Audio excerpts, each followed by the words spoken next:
I'm the flip-flopper. I just read that article about Beto O'Rourke. INFJ extraordinaire, people.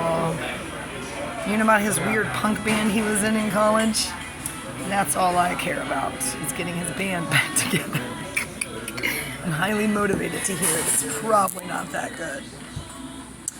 I think that's more reasonable for me to throw my weight, whatever it may be. The people who say, in all seriousness, that they would vote for me, it's slowly dawning on me that they legally cannot, or won't be able to remember what day it is, ever, or make it physically anywhere they're supposed to be. So, however, in Jackson, Mississippi, there were 4 fine gentlemen, not politicians. They were not the asshole politicians that said, "Oh, you'll remember me," so you'll be seeing me again, and they just went, "Get out of here." I said, "Well, just asking you to clap for musicians." I said, "I don't know what's so hard about that." I said, "Do your hands work?" I said, "I can clap," and I just clapped.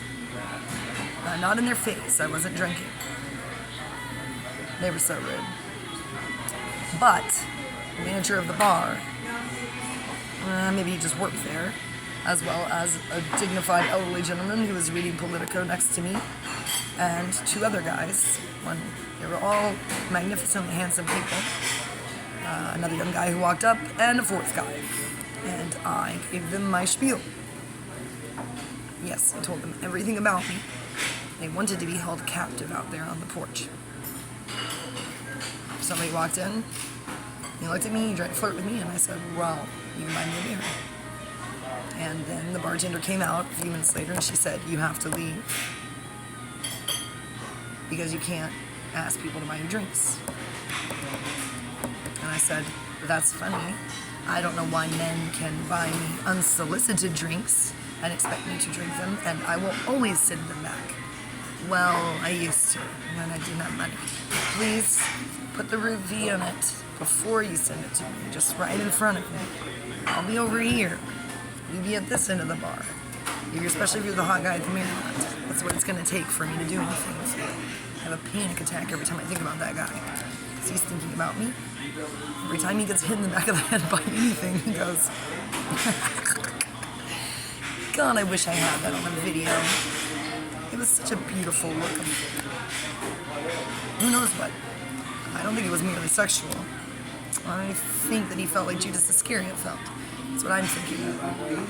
And Judas saw, you don't know this because you didn't read Poem of the Man God, but that's when Judas Iscariot first saw Jesus. It was when Jesus went psycho in the temple.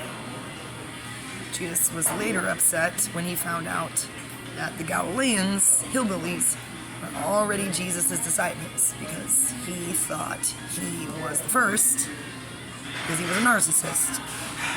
Probably like the hot guy in the Marriott. That's why I hit him in the back of the head. He just looked like a narcissist to me. Was he on perk? Who knows? Scientologist? Probably. Maybe not. I don't care.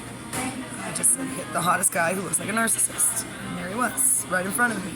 It was meant to be. It was destiny. And yes, I will marry him. I mean, I really would. Why not? Because he already looks at me like this.